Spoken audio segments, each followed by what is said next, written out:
Hey guys, welcome back to another episode of Port Talk. And we are so excited today with one of the owners here, with Emily Cole of the Savannah Bananas. And we are just honored, thrilled about this. This has been something that we've wanted. It's our absolute biggest guest that we've had on our podcast. If you guys do not know about the Savannahs, you most likely have lived under a rock. You don't like entertainment, you don't like fun, you don't like baseball.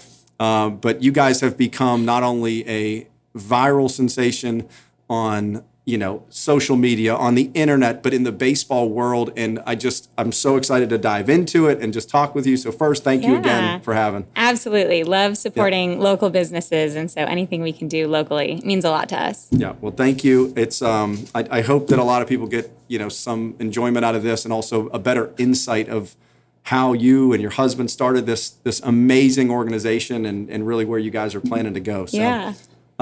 If you could, I guess, just start, because before the podcast, I was actually just asking, where you're from. So just a little backstory of who you are, maybe where you and Jesse met. Sure.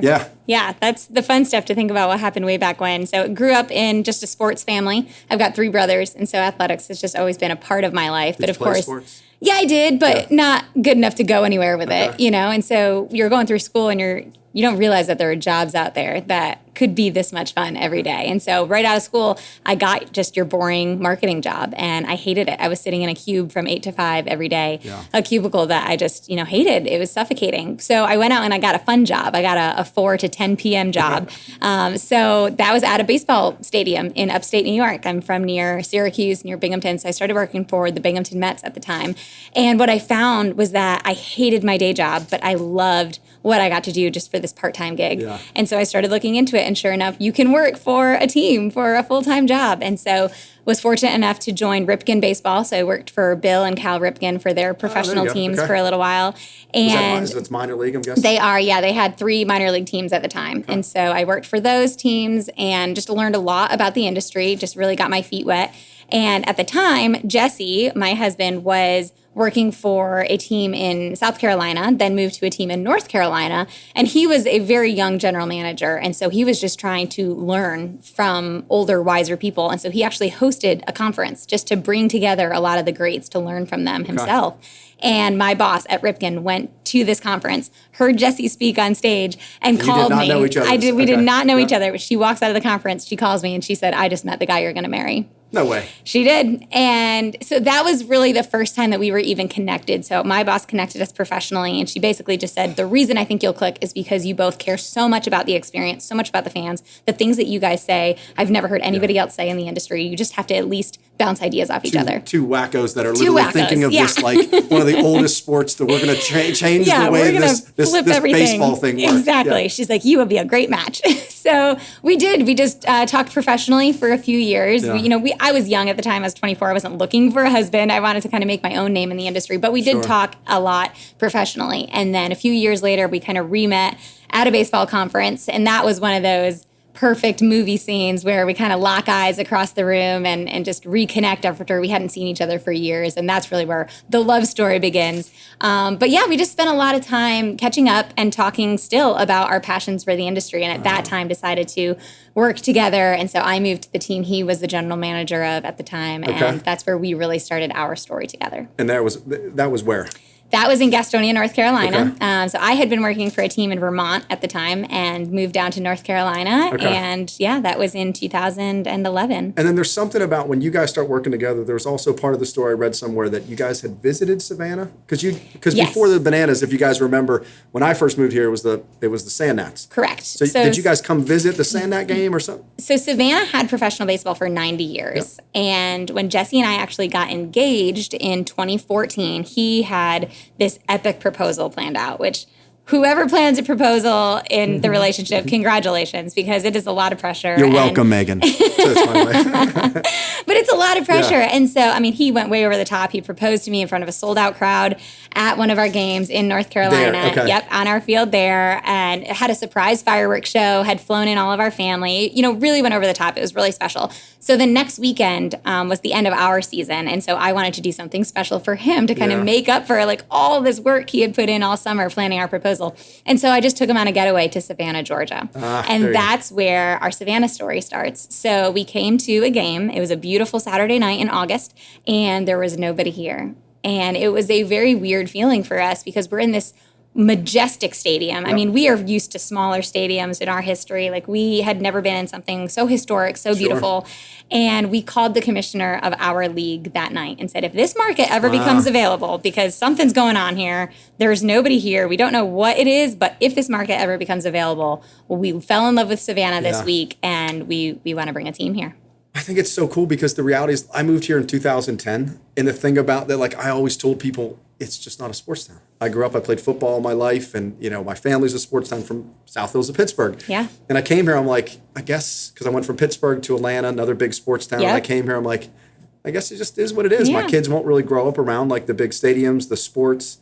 And we always had fun at the Sandnats games, but they were nothing like what you guys have now. But it was just interesting because we really we're in a sports town. So to think that you guys looked at Savannah, an artsy, historic, just majestic town, and like this could be a sports town is pretty amazing. So we did look at it a little bit like that, but for us it was more Savannah's a fun town. Yeah. Everybody here was so eclectic, so interesting. They wanted to have fun. Yep. And it's a party town, right? So we were like, can we bring that to them? It was not so much how professional can our baseball be? How serious can this be? How many professional guys can we have here? It was more, can we create a lot of fun around the diamond?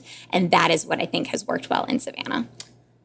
And so where did that, I mean, I think you just said you had fun at your job. Jesse was having fun at his job. Like, how did it really, like, did it just put your both minds together and be like, you know what, we're literally just going to make this, like, not bait? Like, I don't know. I'm trying to think of, like, the right question, but, like, was there a defining moment, or does it progress with you guys over time? Like, oh, we just did this, we can do this. And was it more of like a slow progression of adding more? Yeah. So for us, we like to look at things and say, what's the friction point? What's not working in any business or in any job? And let's work backwards. So for you, baseball, from there. What was the first friction? Baseball was boring. Slow and boring. It's slow. Yep. I don't want to sit at a 3.5-hour game. I'm certainly not going to be able to bring out my children when I have kids at a game, right? So you're not going to stay, like, and we talked before, like, you're not going to stay the whole game too. Right. Yeah. Absolutely. So we, 10, 15 years ago, he and I were thinking about this. What is the friction at our current games? Why are our fans not coming, or why are they not staying all night? And let's work backwards from there. Okay. And so we knew way back then the baseball was too long, too slow, too boring. So we knew we needed to fill in the gaps with the entertainment.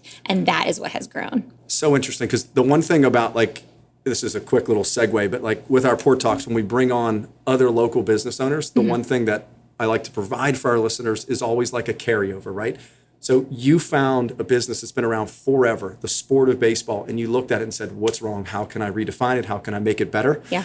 So I always think of that, like, no matter what business, anyone, right? Whether it's in Savannah or across the world, like, you can always look in your industry and say, what really isn't working? We're in real estate, right? So what was different? And that was like, for us years ago, no one was doing the marketing. No one was doing the video approach. No one really does podcasting like we do. Like, we always are trying to be different. And I think that's the most unique part about the Bananas, is that it's like, let's go against the grain. Yes. And I got to believe, like, I want to know too, I guess, the challenges, because for us, when we started that going against the grain, it's different. It's not received well. So like when you went from slow old school baseball and you flipped that script, was there hesitancy? Was there kickback? Was there like, what in the hell? 100%. What is this? I mean, we had very, very mean things written to us and said to us when we first came to Savannah. Not mentioning, like, from locals or just like people in the industry? Locals. It was, almost death threats. It was wildly inappropriate. Coming from, like, what, just people that were so organically grained into the baseball, like you're going against the true blood. They thought we were coming in and making a mockery of the city, which I can understand maybe their viewpoints, but all of what we were trying to communicate is, hey, we're just here to try to have fun. We're not redefining baseball, we're defining it. Right. Yeah. Yes. So, but it was very standoffish in the beginning. There were some very, very upset people. Wow. And how did you take that? I think that's like, we're talking about the carryover, right? So when you go against that, and you know in your mind, your soul, your heart, you're like, this is it. I'm all in. You and your husband both are like that. How do you overcome that? Because it's like, it's probably so much easier just to just sit back and say, maybe this isn't right. Maybe we shouldn't, right? Maybe we should slow this down. So we fortunately had been successful at other teams and believed so much in our product that we really thought if we could get to our first season and people could see it firsthand, we will start to So win a lot of them that over. kickback was before you even It was. kicked it off. So we first launched in October. Nobody knows who we are. They think we're a joke. Then we get to February and we name our team the Bananas. Now we're named after a fruit. I remember that. Yeah. Because it was a big thing. And you guys, what That you was did, tough. you posted out, right? Didn't you it wasn't like a collective? Yeah, we like, you did a just name put the it- team yeah. contest because, again, we are coming to town as outsiders, but we are trying to include the community and not be outsiders. Yeah. So we did a name the team contest, and people were suggesting things like the Braves. And we were like, okay, that's like Atlanta? Yeah, It's already done. can't be the Braves, Yeah. guys. And we're trying to explain that to the thousands of people who suggested Braves, right? So that was really difficult. But one lady, a local nurse, offered bananas as a suggestion. Get out, And okay. we said, absolutely, this fits our brand. And we just started thinking about all the fun things. You know, we could have a senior citizen dance team amazing. called Bananas. Our mascot could be named Split. Well, So we just had all these I remember ideas. when it got listed and like it was all over town and everywhere, like the bananas, like even myself, I was like, that's interesting. That's a joke. Because I didn't really know the whole concept, right? course. No one knew it. Right. But then all of a sudden it's like, there literally couldn't be a better name than the banana. Well, and now looking it's back, like it's unbelievable. easy. Yes. Right. But in the moment, fruit teams aren't named after a fruit. Yeah. It's just not a common thing. So we had It's not a like- it's really, also really rough time. males, right? Like it's like Yeah. you got these big, you have these muscular, macho guys, hitting being a baseball. fruit. Yeah. It was Cool. so but, nationally and globally it took off. I mean, we were on Sports Center the night that it was announced. Like everyone else loved it, but locally people hated it. Why? Go ahead. I'm sorry. I was just gonna say until more and more national stuff picked it up, Yeah. and then slowly we heard locals being like, "Oh yeah, that's our team," and then finally they were accepting because the world was accepting of it. That it almost gave the locals permission to get behind it, but it took a few months for sure. I heard there was a statistic that I think when you guys first took off that you were trending more on Twitter than Donald Trump. Yeah, he I had a just read- debate that night. Yeah. The night that we announced February 26th. The Bananas was I think. trending more than February Donald 25th. Trump. Yeah, we were. And that was, but again, that was national support. Yeah. Locally, people were not excited about it, but it got people talking about it, which was the first key to our success. So now we got over the hurdle there. Like I think for me the most curious thing. I played baseball growing up, big baseball, big Pirate fan still, and if you're able to share, like, what response has like the MLB, because ESPN has picked you up, CNN, everyone has picked you up. It is a global brand now for you guys. The success is just outrageous. Has there been any talk? Like, because I feel like still looking at MLB games, you look at the week games, you look at the day games, and it's like, there's still a lot of empty seats, right? Yeah. And you look here and you guys are waitlisted, how many? 75,000 75,000 people. Yeah, it's insane. And like you look at an MLB game and the Pirates game, it's like, there's like 7,000, some of those, Right. no offense, but Yeah. it's like, have they like, or has there been? We've had conversations with them, and we try to be clear. For us, it's truly not a competition. We're in two different, totally different realms here. Like they are going to be serious baseball forever, and they're going to be better baseball. Well, We're not going to have different money, that right? talent. So there's bigger TV contracts. Totally. Yeah, they've got these there's TV deals. Absolutely. So it really is different, and we have this abundance mindset of we can all be successful. Like you guys can have the best players. Well, we can have the most fun. We can you all also win. have two leagues, right? And we were talking about that. So one still, you're grooming, also helping some of those players. They're college baseball players. Our guys So make you're it up to the grooming them. bigs. Yeah, absolutely. And we're them now. happy of that. Yeah, absolutely. But I'll just be curious though, like to think, and we'll get into that. I know we're getting close, but like to get into what the future of all baseball looks like, and to think that, do you see, like because the two-part question is one, what is the future that you guys, like, what else, like what next, and then secondly, in part of that, as you guys keep growing and changing and evolving, do you see the MLB adapting to some of, like, not everything, right? Not the players aren't going to be dancing and walking up with their caddies. Like the best one ever is like the baseball player walk to home plate with his caddy, his Masters outfit on. But like, I know that's not going to happen. But like the fan experience, like I don't see why the Braves are 5-10 years start incorporating some of that. Like there are definitely some minor changes that can be done at the major league level. I mean, things like guys stepping out of the box or mound visits that just extend the game so long and nothing exciting happens during that. Do I think that Major League Baseball is going to take one of our banana ball rules of if a fan catches a foul ball, it's an out? No, they're probably not going to implement that. Or when the baseball batter's at bat and Jesse's in the stands getting the donut chant. Yeah. It's one of the first games I came Yeah. to. And this guy, if you guys weren't there or you never seen it, if a guy's like the opposing players at bat. Yeah, we pick a donut batter. Pick a donut batter, and he's the cleanup batter. He's sitting there ready to hit a home run, and then we chant donuts. And if he strikes out, everyone gets donuts. Free donuts. I remember that was like one of my first games I've ever been to, and I was laughing so hard. I'm like, this is really happening. Yeah. Like, are you kidding me? That's amazing. And he strikes out. Right. So And the everyone crowd is. goes I got all wild. three of my kids here. My wife's here. Yeah. We're like, we got a free donut. Oh, it's amazing. Yeah, our kids wake up in their cribs chanting donut. So it's really translated into our It's life like, that'd be now. awesome to watch like a Braves game one day and everyone starts chanting So donut. they might not implement that stuff, but there are definitely some minor changes that they can do. But again, for us, it's an abundance mindset. Can we help them maybe get a little bit more creative? Yeah. We'd love to. But if not, that's fine. We do have some big plans. So to go back to that part of the question, we started experimenting with banana ball and traveling a few years ago. We did our one city world tour. We went to Mobile, Alabama, and it was very successful, fortunately. We wanted to see if we could take the show on the road. And then was that different players, right? So we talked about this before. Yes. Like, that's not the college summer league. This is a different group Correct. of players. So we started our own professional team, an independent team, where we can travel, have our own rules. So banana ball, it's a sped up version of the game. A lot of these fun rules where the fans are interacting. The barrier between the players and the fans is really broken down. It's just more of what we would consider like a dream scenario for a game. It's called banana ball. Okay. Yeah. So we went to Mobile, Alabama, and fortunately, a huge success. We sold out 7,000 tickets in a state, hundreds of miles away. And we're like, okay, there are fans here. There is a demand for it. So this past year, we expanded. We went to 7 cities. Again, very fortunate, sold out all of those all over the country. And so now that really has become a big part of our future. Like logistically, wild. Totally different. Yeah, I mean, we're loading up Penske trucks and driving across the country with all of our merchandise and our gear. And we're bringing 130 people, which is unscalable. It's insane. Wow. And we're booking out hotels and flights. So it's been a huge learning curve. But the fans are there; they're demanding it, and obviously we have that huge. Are you bringing wait list. both teams? Yes. So we are. Okay. It is not like the Globetrotters in that. I was just going to say, like in a concept design, yes. right? The Globetrotters, if you've ever seen it, they always play the Washington Generals. However, the Globetrotters always win. It is very scripted. While we script out your entire experience as a fan, we do not touch the actual competitive play. Okay. So the game is competitive. So we play our alter ego team, the Party Animals. Okay. So the Bananas versus the Party Animals, they're this like ragtag group of guys. They've got cutoff T-shirts as their jerseys, bright pink uniforms. Amazing. They're a lot of fun as the bad guys, right? As the opponent. So we travel with both teams. We go to these cities, and it's true competitive. Plays, yeah, I mean it's hard. We're in Birmingham, Alabama, playing in one of the most amazing ballparks. It's like 120 years old, the oldest ballpark in America, 10,000 people, and the Bananas lose to the Party Animals. It's like not what you would write in the script, but it shows how credible it's real baseball. It's real banana ball. So we just have started that. And so this next year we've got probably 25 to 30 cities slated. And honestly, being open, we've been very fortunate. We have had those all very over the big, country? Yep, very big minor league and major league stadiums even reaching out to us saying, bring it here.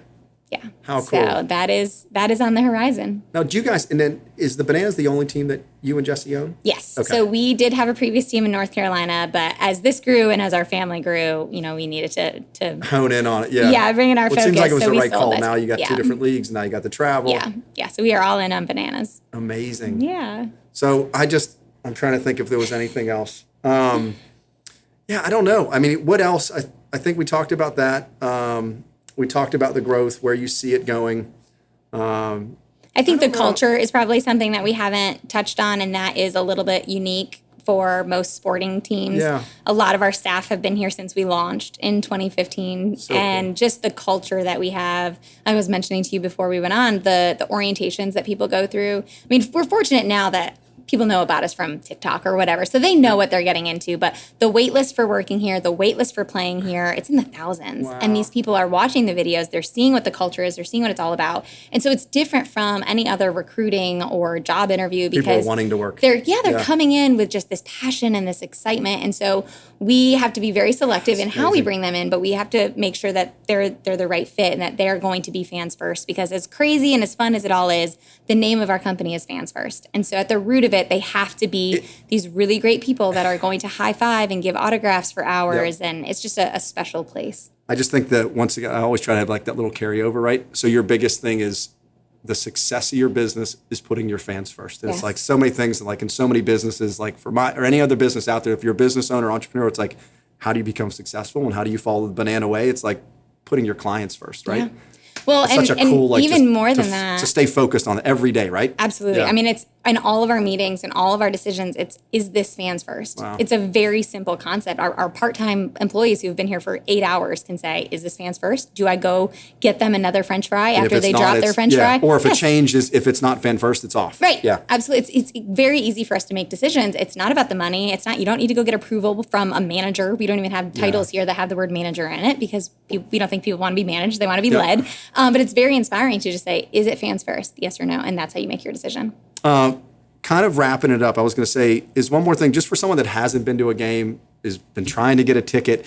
Just explain real quickly the cost of or not even just the cost of the ticket and what you get, because we were talking about it before. There was a little miscommunication that I thought there was, but each ticket is the general admissions. Yeah, it's all inclusive. Yeah. So that was another thing way back when we started. We were saying, what are the friction points to going to a sporting event? And for Jesse and I, one of the biggest things was being nickel and dimed. Oh, and the cost. We didn't like pulling out the wallet, paying for parking, going inside, $10 for a beer, $8 for a hot dog. It was just constantly, having that wallet be pinged. And so we said we want to make this all-inclusive model. And so it was very tough. All consultants, everybody in the industry told us not to do it, but we learned it, and it was a disaster at first. But we financially disaster. Well, and people were waiting like 2.5 hours for a burger. I mean, we just didn't know how to cook 10,000 pieces of meat in an hour. So that was very difficult. But basically, the idea is that every person who comes into the ballpark, it's $20, and all of their food and non-alcoholic drinks are included. So you can have cheeseburgers, hamburgers, hot dogs, grilled chicken sandwiches. You can have popcorn. soda, water, popcorn, chips, cookies, and it's all included. Now, if you want to buy a beer, of course you can buy a beer. There are those novelty items.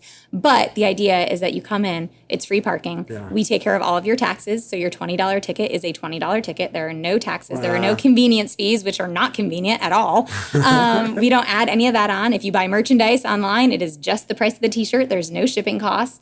And so all of those things are just built into, again, this fans first philosophy and decision. And so it's a very clean, easy way to just bring the family out and not spend a lot of money. And I'll tell you, because we were just here 2 weeks ago, and the experience of getting the food, like you would think the amount of fans, it's a packed house, every game, it's sold out. I went up, it was probably less than like a 30-second wait. The line was very fluid. Awesome. I got a cheeseburger, a hot dog, something else for my daughter, and then went up, got something, popcorn, I think, midday. But then I thought one of the coolest things when we were walking out is game's over, you're excited, you're having fun, but then there's staff handing out popcorn. Like even when you're walking out and the game's over, she's handing out popcorn to the kids. And I'm like, even on the way out, like fans first, it's like, even if you didn't love the game, you're just like, wow, so much fun, but baseball's baseball. It's like, but then you get popcorn. More snacks. Yeah, just get more snacks. Yeah, absolutely. I thought that was like, just like the little detail. I thought it was so cool. Yeah, absolutely. We want to make sure that people, the value is really there. And so we pride ourselves on working on those times for getting the concessions. And like I said, it was a disaster in the beginning, but I think we have gotten a little bit better. You've gotten, amazing. I can't tell you if there was any in the beginning, but I know from experience recently. There were. Well, thank you again. Yeah. I can't thank you enough, but I was going to say, I was thinking, I had a sheet of some of the stuff. So 2 weeks ago, I've been thinking about this. I just wanted to know if the organization, it's kind of a personal question. Okay. You or Jesse have really thought hard about